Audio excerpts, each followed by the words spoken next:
오늘 우리에게 주시는 하나님의 말씀은 요한일서 5장 1절에서 5절까지의 말씀입니다. 요한일서 5장 1절에서 5절까지의 말씀을 공독할 때에 여러분의 눈은 성경 책을 바라보시고 여러분의 귀는 들려지는 하나님의 말씀에 집중하시기 바랍니다. 예수께서 그리스도이심을 믿는 자마다 하나님께로부터 난 자니 또한 낳으신 이를 사랑하는 자마다 그에게서 난 자를 사랑하느니라. 우리가 하나님을 사랑하고 그의 계명들을 지킬 때에 이로써 우리가 하나님의 자녀를 사랑하는 줄을 아느니라.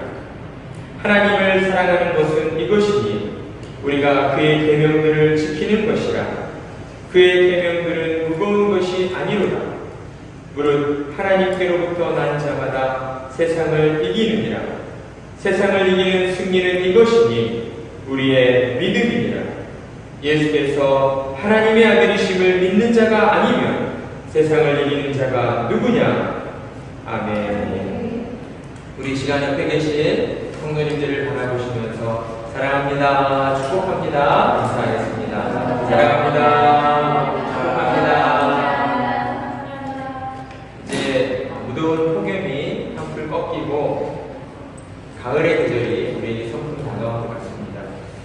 얼마나 시원하고 기분 좋은 날들인지 하나님께 감사드리는 하루하루가 우리에게 이어지고 있습니다. 날마다 하나님께 감사드리시면서 오늘 하루를 살게 하신 하나님을 꼭 찬양하는 성도님들 되시길 바랍니다.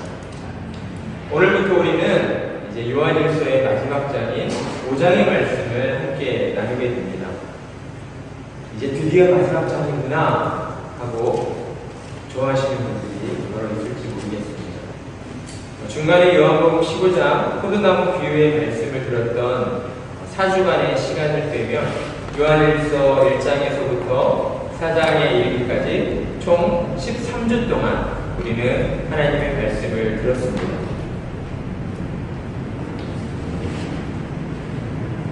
한 권의 성경을 우리가 계속해서 이어서 듣다 보니 매주일 같은 내용의 말씀이 반복되고 있다라고 하는 생각을 하셨을지 모르겠습니다. 그렇게 들리는 이유는 이 요한일서의 말씀이 스토리가 아니라 어떤 교리적인 몇 가지 주제를 우리에게 가르쳐주고 있기 때문이라고 할 수가 있습니다. 하지만 좀 더 솔직하게 말씀을 드리자면 말씀을 전하는 제 자신이 많이 부족하기 때문이다라고 할 수가 있겠죠. 제가 왜 강해 설교를 선택을 했는지, 강해 설교를 선택했을 때에는 이렇게 성경의 한 권을 가지고 함께 쭉 살펴보는 것이 이렇게 힘든 일이라고 생각하지 못했습니다. 하지만 주제 설교보다 강해 설교가 가지고 있는 장점이 더 크기 때문에 성경을 부분적으로 보지 않고 성경 한 권을 처음부터 끝까지 전체적으로 보기 때문에 성경이 의도하는 그 의도를 우리가 더욱 정확하고 분명하게 깨닫게 되는 유익이 있다라고 하는 것이죠. 그래서 우리 성도님들에게 한 가지 부탁을 드립니다. 매주일 강단에 서는 김대현 목사를 위해서 기도해 주시기 바랍니다. 목사를 위해서 기도해야 하는 이유는 공예배 시에 하나님께서 설교의 행위를 통해서 우리 가운데 은혜를 베풀어 주시기 때문입니다. 따라서 목회자를 위해 기도하는 것은 말씀을 듣는 여러분의 영혼을 위한 것이다 라고 할 수가 있는 것이죠. 설교를 준비하는 가운데 성령님 함께 해주시고 주일 강단에서 설교할 때에 성령 충만함 가운데 우리의 영혼이 치유되고 회복되어지는 생명력 넘치는 말씀이 전해지게 해달라고 이를 위해서 기도해 주시기를 부탁드립니다. 사도 요한은 1장에서 하나님은 빛이시다 라고 말씀했습니다. 그래서 하나님과 사귐이 있는 자들은 어둠 그리고 2장으로 넘어와서 이제 예수님이 누구이신가에 대해 우리에게 말씀하시며 예수님이 이 땅에 오신 그 이유들에 대해서 설명해 주었습니다. 예수님께서는 우리의 죄를 속량하시기 위해 우리의 대언자로 화목제물로 이 땅에 오셨다라고 하는 것이죠. 그리고 3장으로 넘어와서 우리가 어떻게 해서 하나님의 자녀가 되었는가? 오직 우리를 향하신 하나님의 사랑 때문에 우리가 하나님의 자녀가 되었다라고 말씀하였습니다. 그리고 이제 4장으로 넘어와서는 하나님은 왜 그토록 우리를 사랑해 주시는가? 하나님의 본질이, 하나님의 본성이 사랑이시기 때문이다라고 우리에게 말씀하였습니다. 우리 가운데 보여주신 하나님의 사랑은 추상적이거나 피상적인 것이 아니었죠. 죄인된 우리를 구하시기 위해서 당신의 하나뿐인 아들 예수 그리스도를 십자가 위에서 희생시키시는 사랑이었습니다. 요한은 이렇게 1장에서 4장에 이르기까지 우리를 사랑하신 하나님께서 그 사랑을 이루시기 위해 어떤 일을 행하셨는지, 그리고 그 사랑으로 구원받은 우리를 향해서 너희가 무엇을 해야 하는지, 하나님이 원하시는 것이 무엇인지에 대해서 우리에게 말씀해 주었습니다.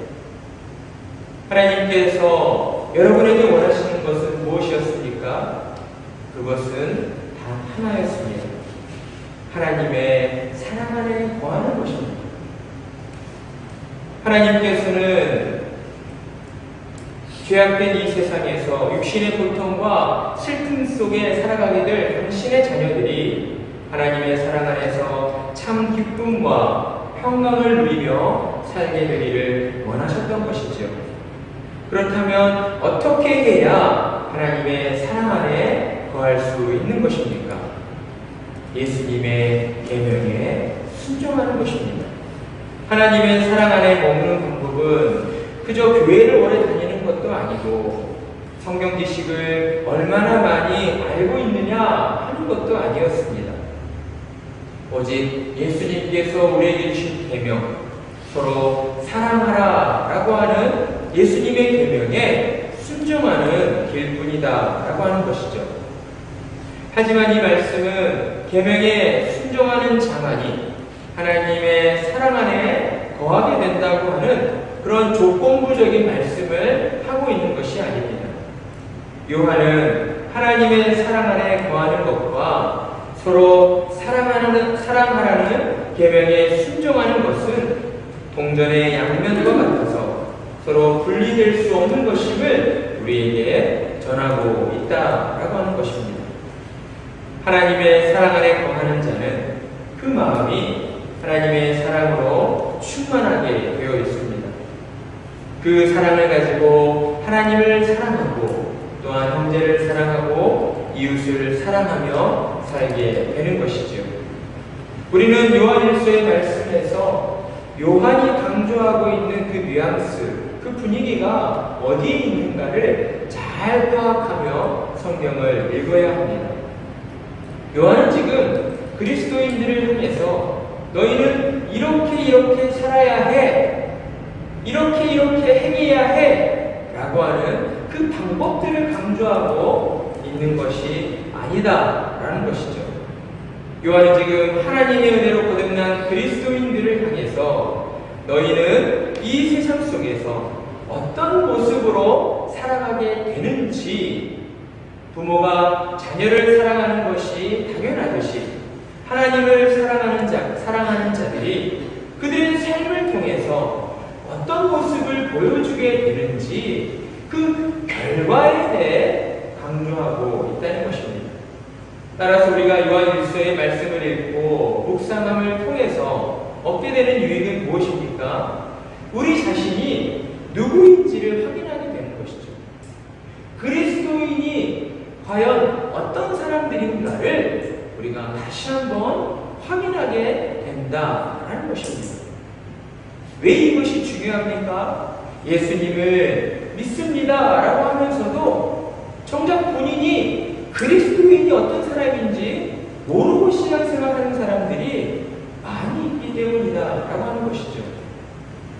그러다 보니 어떤 실수를 범합니까? 하나님의 뜻을 바르게 분별하지 못합니다. 그러니 세상 가운데 여전히 세상의 것이 전부인 것 마냥 세상의 노예가 되어 살아가고 있다는 것이죠. 이것은 하나님이 기뻐하신 뜻이 아닙니다. 하나님은 그리스도인들이 하나님의 사랑 안에서 구원의 확신을 가지고 하나님과 더욱 친밀한 교제를 나누며 살아가기를 원하시고 계신다라고 하는 것이죠. 이러한 하나님의 뜻을 더욱 분명히 밝히기 위해 이제 요한은 요한일서 마지막 장의 5장에 이르러 자신이 요한일서를 왜 기록하게 되었는가, 요한일서를 기록하고 있는 그 목적에 대해서 더욱 분명하게 밝히기 시작합니다. 요한은 하나님의 사랑 안에 거하는 신자들이 이 세상에서 어떤 모습으로 살아가야 하는가를 새로운 단어를 사용하면서 한마디로 정의해주고 있습니다. 그것은 무엇입니까? 이기는 자입니다. 요한은 그리스도인들을 가리켜서 세상을 이기는 자라고 정의해주고 있습니다. 하지만 요한의 이 말은 당시의 그리스도인들에게 매우 역설적으로 들렸을지 모릅니다. 왜 그렇습니까? 요한 당시의 그리스도인들은 실제적으로 세상 속에서 비난을 받고 핍박을 받는 비참한 처지 가운데에 놓여 있었기 때문입니다. 이것은 누가 보아도 이기는 자가 아니요 패배자요 실패자로 보일 수밖에 없었기 때문이죠. 그런데 요한은 지금 무엇을 근거로 해서 그리스도인들을 가리켜 이기는 자라고 선포하고 있는 것일까요? 그 이유를 분명하게 하는 것은 오늘날 그리스도인들에게 더욱 절실하다라고 할 수 있습니다.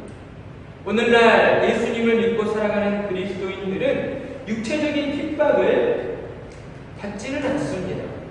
하지만 포스트 모더니즘이라고 하는 이 거대한 문화 속에서 하나님의 존재를 부정하고 예수 그리스도를 대적하는 더 큰 세력들과 맞서 싸워야 한다라고 하는 것이죠. 오늘 말씀에서 세상을 이기는 자는 누구입니까? 요한은 1절과 5절의 말씀을 통해 예수께서 그리스도이심을 믿는 자, 예수께서 하나님의 아들이심을 믿는 자가 세상을 이기는 자라고 증언하고 있습니다. 여기서 우리는 세상을 이기는 자의 첫 번째 특징을 알 수가 있습니다. 그것은 무엇입니까? 바로 믿음입니다. 성경은 언제나 우리에게 믿음을 강조하며 말씀합니다. 하지만 성경이 강조하는 믿음은 개인의 주관적인 믿음의 체험이 아니라 누구를 믿고 있느냐 하는 그 믿음의 대상에 있다는 것이죠. 따라서 믿음의 본질은 무엇입니까? 예수께서 그리스도이심과 하나님의 아들이심을 믿는 것입니다. 이것은 이 세상 가운데 여러 믿음 중에 한 종류의 믿음이 아닙니다. 이 세상에 존재하는 유일한 믿음이지요. 왜 그렇습니까? 우리가 살아가는 이 세상에는 믿음의 대상이 될 수 있는 그런 존재가 없기 때문입니다. 사람이든 물건이든 어떤 존재든 믿음의 대상이 될 수 없다는 것이죠. 세상의 모든 것들은 영원하지 않기 때문입니다. 수시로 변화하기 때문입니다. 우리 자신도 믿지 못하는데 우리가 무엇을 믿겠습니까? 그런데 하나님께서 우리에게 믿음을 주신 것이지요. 하나님 자신을 믿도록 해 주신 것입니다. 우리를 죄에서 구원하시기 위해 하늘의 권세를 내려놓으시고 십자가 위에서 죽으신 예수께서 우리의 구원자 되시고 하나님의 아들이심을 믿도록 하시기 위해 우리 가운데에 믿음을 선물로 주신 것입니다. 따라서 예수를 믿는 믿음만이 유일한 믿음이라고 말할 수 있는 것이죠. 이 믿음은 우리를 더 이상 세상에 속한 자가 아니라 하나님께로부터 난 거듭난 자로 변화시켜 주었습니다. 그리고 우리를 변화시킨 이 믿음은 우리가 변화된 과거의 그 시점으로 끝나지 않고 오늘에 이르기까지, 현재에 이르기까지 계속해서 우리를 붙들고 이끌어 가고 있는 것이지요. 따라서 믿는다라고 하는 것은 거듭난 이후부터 하나님 나라 가는 그날까지 우리 안에서 역사되어진다라고 할 수가 있습니다. 우리 속에서 역사하는 믿음의 능력은 과연 무엇입니까? 우리가 영생을 소유한 자들이 되었음을 아는 것입니다. 믿음의 능력은 이 땅에서 성공하고 잘 되는 것이 아니라고 하는 것이죠. 오늘날 그리스도인들이, 오늘날 교회가 이 세상 속에서 조롱받고 비난받는 이유가 어디에 있습니까? 예수님을 믿는 이유가 복받기 위해서라고 너무나 편협하고 이기적인 믿음만을 세상 가운데 보여주고 있기 때문이지 않습니까? 죽은 나사로를 살려달라고 애원하는 마리아와 마르다를 향해서 예수님께서 뭐라고 말씀하셨습니까? 이는 하나님의 영광을 위함이라고 말씀하시지 않으셨습니까? 요한복음 11장 4절 말씀, 예수께서 들으시고 이르시되 이 병은 죽을 병이 아니라 하나님의 영광을 위하며 하나님의 아들이 이로 말미암아 영광을 받게 하려 함이라 하시더라. 그렇다면 우리는 생각해야 하는 것이죠. 이 땅 가운데 조금 불편하고 가난한 것이 불행입니까? 죽을 병에 걸려있는 것이 불행입니까? 아니면 예수님을 믿지 못한 것이 불행입니까? 과연 무엇이 불행인 것입니까? 답은 너무나도 분명한 것이지요. 애매하지 않습니다. 이 질문 앞에서 갈등할 이유가 전혀 없는 것입니다. 예수님을 믿지 않는 것이 불행한 것이다 라고 할 수 있는 것이죠. 그것이 곧 영원한 불행입니다. 왜 그렇습니까? 예수님을 믿지 않으면 영원한 죽음을 의미하기 때문입니다. 영생을 소유할 수 있는 복음이 들려졌는데도 예수님을 믿지 않고 있는 것은 스스로를 너무나 큰 불행에 빠뜨리는 잘못이라고 할 수가 있는 것이지요. 따라서 먼저 믿게 된 자들은 우선적으로 내게 믿음을 주시고 영생을 주신 하나님께 감사하며 살아야 하는 것입니다. 그리고 두 번째로 행해야 할 것은 우리 주변 가운데에 가족과 형제와 친척과 이웃들 가운데에 아직 예수님을 믿지 않는 불쌍한 영혼들을 우리가 사랑으로 품고 그들의 영혼 구원을 위해서 하나님께 간절한 마음으로 기도해야 하는 것입니다. 그것이 먼저 믿게 된 자들의 사명인 것이지요. 그리스도인들이 왜 세상을 이긴 자가 되는 것입니까?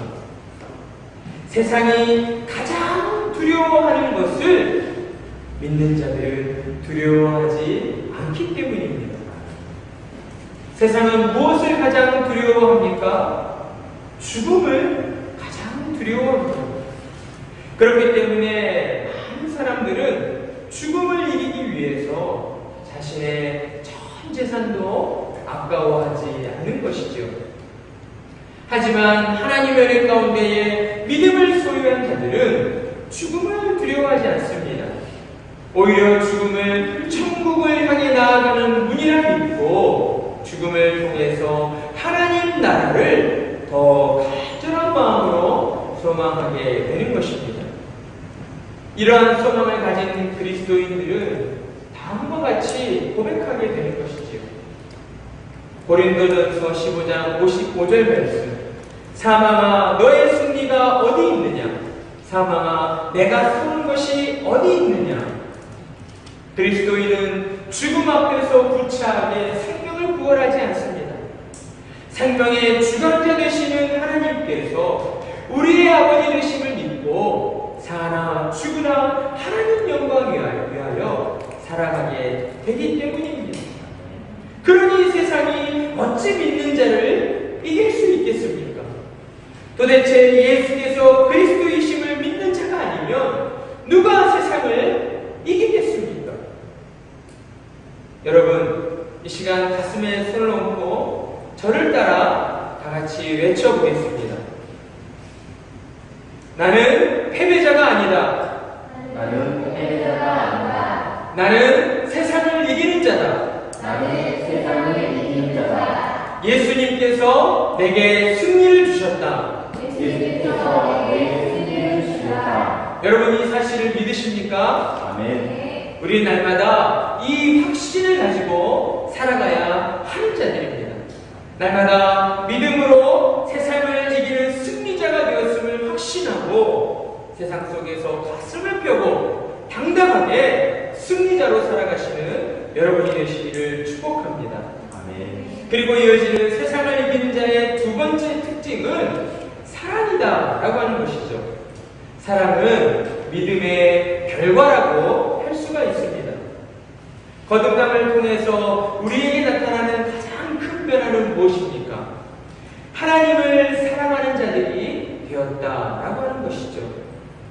하나님을 사랑하고 형제를 사랑하는 그 마음이 우리 안에 일어나게 되는 것입니다. 이전에는 하나님을 생각하지 못했습니다. 하지만 하나님의 은혜가 우리의 신명 가운데 부어지자 죽어있던 우리의 영혼이 생명을 얻게 되었고 하나님을 향하여 사랑하는 마음을 가지게 되었습니다. 어떻게 하면 하나님께 우리의 사랑 고백을 할까? 우리의 사랑을 표현할까? 이와 같은 그 뜨거운 마음을 가지고 사랑하게 되었다라고 하는 것이죠. 또한 하나님이 주신 이 사랑은 그리스도인들을 지혜롭게 살아가도록 만들어준다라고 할 수 있습니다.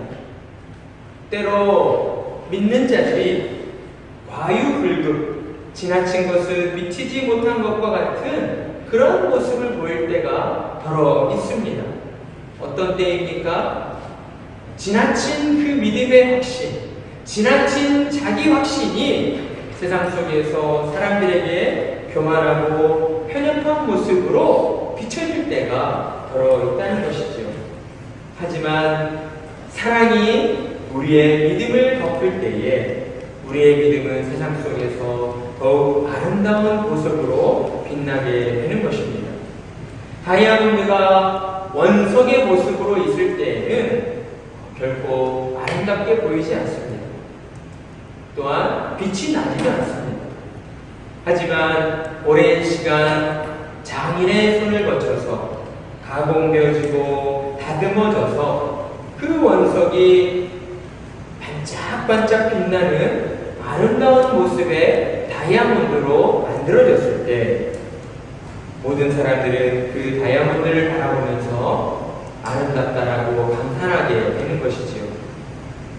이처럼 우리의 믿음 또한 하나님과 세상 앞에서 정말 아름다운 모습으로 비춰지기 위해 우리의 믿음이 사랑으로 가공되어져야 한다라고 하는 것입니다. 따라서 사랑은 그리스도인을 더욱 아름답게 만들어주는 날개와 같다라고 할 수가 있습니다. 우리의 믿음이 사랑으로 가공되어져서 세상에 보여질 때에 세상은 우리의 그 사랑을 통해서 하나님을 발견하게 되고 하나님 앞에 나오게 되는 것입니다. 갈라디아서 5장 22절 말씀, 오직 성령의 열매는 사랑과 희락과 화평과 오래 참음과 자비와 양성과 충성과 온유와 절제니, 성령의 9가지 열매의 순서를 보면 사랑으로 시작해서 절제로 끝나는 것을 보게 됩니다. 사실 성령의 9가지 열매는 서로 다른 열매가 아니라 사랑이라고 하는, 사랑 안에서 모든 것들이 이루어지는 하나의 열매라고 할 수가 있습니다. 따라서 그리스도인의 사랑의 모습은 자기 자신보다 남을 더 배려하고 아끼는 마음, 곧 자신의 욕구를 절제하는 사랑의 모습으로 드러나야 한다라는 것이죠. 우선적으로 이와 같은 절제하는 사랑의 모습이 누구에게 보여져야 합니까? 우선적으로 그리스도인이 사랑해야 할 대상은 믿음 아래 있는 형제들이어야 한다는 것입니다. 이는 신자들에게 있어 너무나도 중요한 일입니다. 왜냐하면 하나님께서 형제를 사랑하지 않으면서 눈에 보이지 않는 하나님을 사랑한다고 말하는 것은 거짓말하는 것이라고 우리에게 말씀해주고 있기 때문이지요. 곧 우리의 믿음이 참된 믿음인가 아니면 거짓된 믿음인가 하는 것을 확인하는 것은 우리가 믿음의 형제 자매를 사랑하고 있는가 하는 것을 살펴보면 알게 되는 것입니다. 따라서 우리 모두는 누구보다도 믿음의 공동체인 교회 안에 있는 형제와 자매를 진실한 마음으로 사랑해야 하는 것입니다. 때때로 생각이 다르고 성격이 맞지 않아서 다투기도 하고 화가 날 때도 있습니다. 하지만 그것들을 마음에 품고 있어서는 안 되는 것이지요. 그런 일들이 있을 때마다 하나님 앞에 나아가 기도함으로써 우리의 마음을 다스리고 다시 하나님의 말씀에 순종하는 자로 나아가야 하는 것입니다. 서로 사랑할 때에 우리는 하나님 안에 거하게 되고 이로써 세상이 감탄하게 되는 아름다운 사랑의 열매를 맺게 되는 것입니다. 사랑하는 성도 여러분, 젖먹던 힘을 다해서 서로 사랑하라 하신 주님의 말씀을 지켜 나아가시기 바랍니다. 그럼으로써 하나님을 기쁘시게 해드리는 성도님들이 되시기를 간절한 마음으로 축복합니다. 그리고 이제 세상을 이기는 자의 세 번째 특징은 무엇인가? 바로 순종이다 라고 하는 것이죠.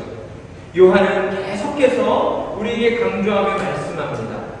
순종이 믿음의 증거인 사랑과 관련이 있을 뿐만 아니라 사실상 순종이야말로 우리가 하나님을 사랑하는 유일한 방법이라고 우리에게 가르쳐주고 있다는 것입니다. 3절의 말씀을 함께 읽어보도록 하겠습니다.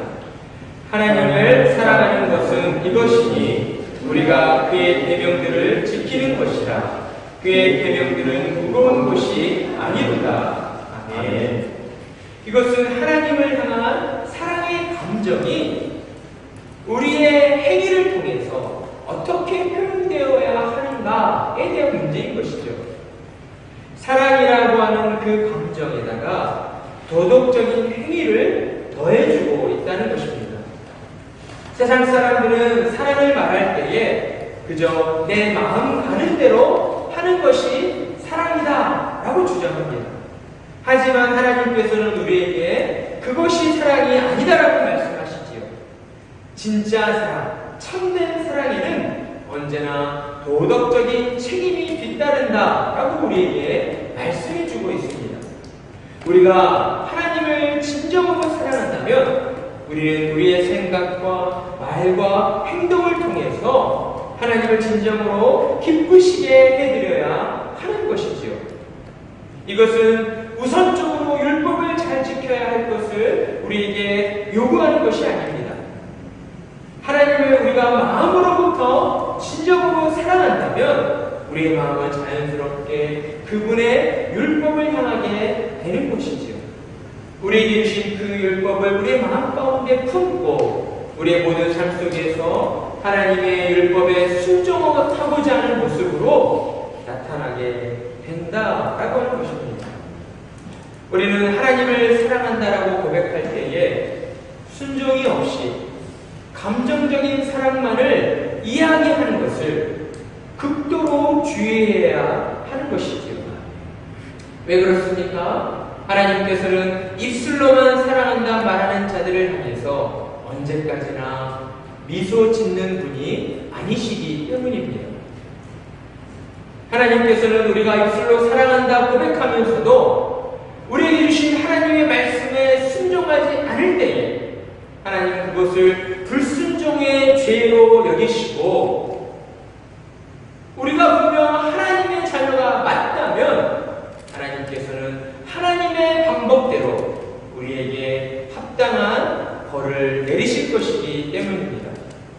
따라서 참 신자는 언제나 하나님 앞에 나아갈 때마다 두렵고 떨리는 마음으로 나아가게 되는 것입니다.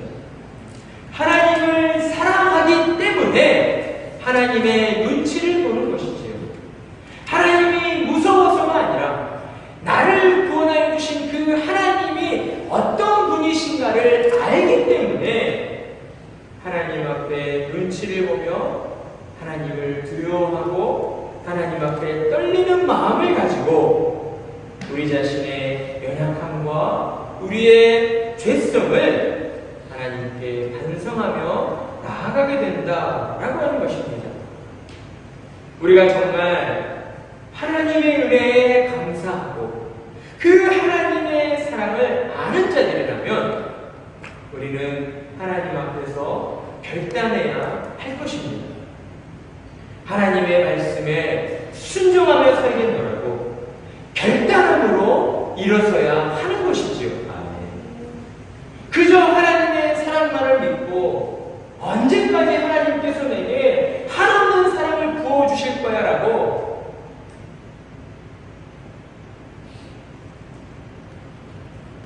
하나님을 우리 입맛에 맞는 그런 분으로 만들어서는 안 된다라고 하는 것입니다. 우리가 진정으로 하나님을 사랑한다면 하나님의 말씀에 순종하겠다라고 결단하고 일어서는 저와 여러분이 되시기를 축복합니다. 아멘. 이제 요한일서의 말씀의 결론은 믿음과 사랑과 순종을 통해서 그리스도인들은 과연 이 세상 가운데 어떤 자로 살아가게 되는가? 그리스도인은 세상을 이기는 자, 곧 승리자로 살아가게 된다고 우리에게 선포하고 있습니다. 이것은 우리의 바람이 이어서가 아니라 하나님의 바람이시며 또한 예수님께서 이미 결정해 놓으신 일이었기 때문입니다. 요한복음 16장 33절 말씀, 세상에서 너희가 환난을 당하나 담대하라, 내가 세상을 이기었노라. 아멘. 예수님께서 우리를 위하여 이 세상을 이겨 주셨습니다. 그러니 우리는 예수님을 믿는 자로서 예수님께서 이겨주신 이 세상을 또한 승리자로 살아가는 것이 당연하고도 마땅한 것임을 날마다 확신함으로 살아가야 하는 것입니다. 우리 다 같이 5절 말씀을 힘차게 함께 읽어보겠습니다. 예수님이 하나님의 아들이심을 믿는 자가 아니면 세상을 이기는 자가 누구냐? 여러분은 세상을 이기는 자로 부름을 받았습니다. 하나님께서 예수님을 통해서 여러분을 승리자로 세워주셨습니다. 세상을 이기는 방법은 여러분 밖에 있는 것이 아니라 여러분 안에 있습니다. 바로 믿음입니다. 예수께서 그리스도이시고 하나님의 아들이심을 믿는 그 믿음만이 이 세상을 이기게 해 주는 것입니다. 예수님을 믿는다 하는 것은 무엇입니까? 하나님을 알고 하나님을 사랑하고 하나님의 말씀에 순종하는 것입니다. 우리가 예수님을 믿어야 하는 것은 예수님께서 우리에게 결코 무거운 멍에를 주시지 않았기 때문이며 예수님께서 우리가 겪어야 할 모든 고통을 이미 받으셨고 우리에게 승리의 멸류관을 주셨기 때문입니다. 그러니 이 땅을 살아가는 동안 믿는 자들이 해야 할 일은 무엇입니까? 더욱 예수님을 잘 믿는 것이지요. 예수님을 더욱 잘 믿을 때에 우리를 넘어뜨리는 세상의 모든 유혹과 세상의 모든 문제들이 더 이상 우리를 흔들지 못하게 되는 것입니다. 우리가 예수님을 잘 믿고 살아갈 때에 우리는 죽음뿐인 이 세상 속에서 새로운 생명이 탄생하게 되는 그러한 일들을 경험하며 살아가게 되는 것입니다. 그 일은 무엇입니까? 복음을 통해서 한 영혼이 구원 얻게 되는 일입니다. 따라서 세상을 이기는 것은 결과적으로 무엇입니까? 복음의 능력으로 죽어있던 영혼이 생명을 얻고 새롭게 거듭나게 되는 것이다 라고 하는 것이죠. 이것이 하나님이 가장 기뻐하시는 일이지 않습니까? 하나님께서 온 인류 역사를 통해서 이루고자 하시는 가장 기뻐하시는 일, 바로 한 영혼이 구원 얻는 일입니다. 그 일들을 이루시기 위해서 하나님께서는 우리에게 믿음을 주셨고 그 믿음으로 이 땅 가운데 승리자로 살아가게 해 주셨다라고 하는 것이죠. 우리가 예수님을 잘 믿을 때에 진심으로 예수님을 믿고 살아갈 때에 세상은 우리를 통하여서 예수 그리스도의 복음을 듣게 되는 것입니다. 우리가 예수님을 잘 믿을 때에 우리 안에 있는 하나님의 사랑의 충만함을 가지고 세상에 나아가 예수 그리스도의 복음을 전하게 되는 것입니다. 그리할 때 어떤 일이 일어난다고요? 죽어있던 영혼이 새 생명을 얻고 살아나게 되는 이러한 놀라운 일들이 저와 여러분을 통하여서 일어나게 된다라고 하는 것입니다. 이 세상은 무엇을 가장 두려워합니까? 죽음을 두려워하지 않습니다. 그런데 예수 그리스도를 믿는 자는 어떠한 일들을 행하며 나아갑니까? 죽은 자를 살리는 일들을 행하며 살아가게 된다라고 하는 것이죠. 그렇기 때문에 예수님을 믿는 그리스도인들이 이 세상을 이기는 자가 되는 것입니다. 예수님을 잘 믿으시기 바랍니다. 하나님을 사랑하시고 그 사랑의 능력 안에서 하나님의 말씀에 순종하시며 살아가시기 바랍니다. 그리할 때에 하나님께서 저와 여러분을 통하여서 하나님이 가장 기뻐하시는 한 영혼을 구원하는 일들에 우리를 귀하게 사용하여 주실 줄 믿습니다. 그러한 은혜가 우리 모든 성도님들 가운데에 늘 충만하기를 간절한 마음으로 축복합니다. 아멘. 우리 시간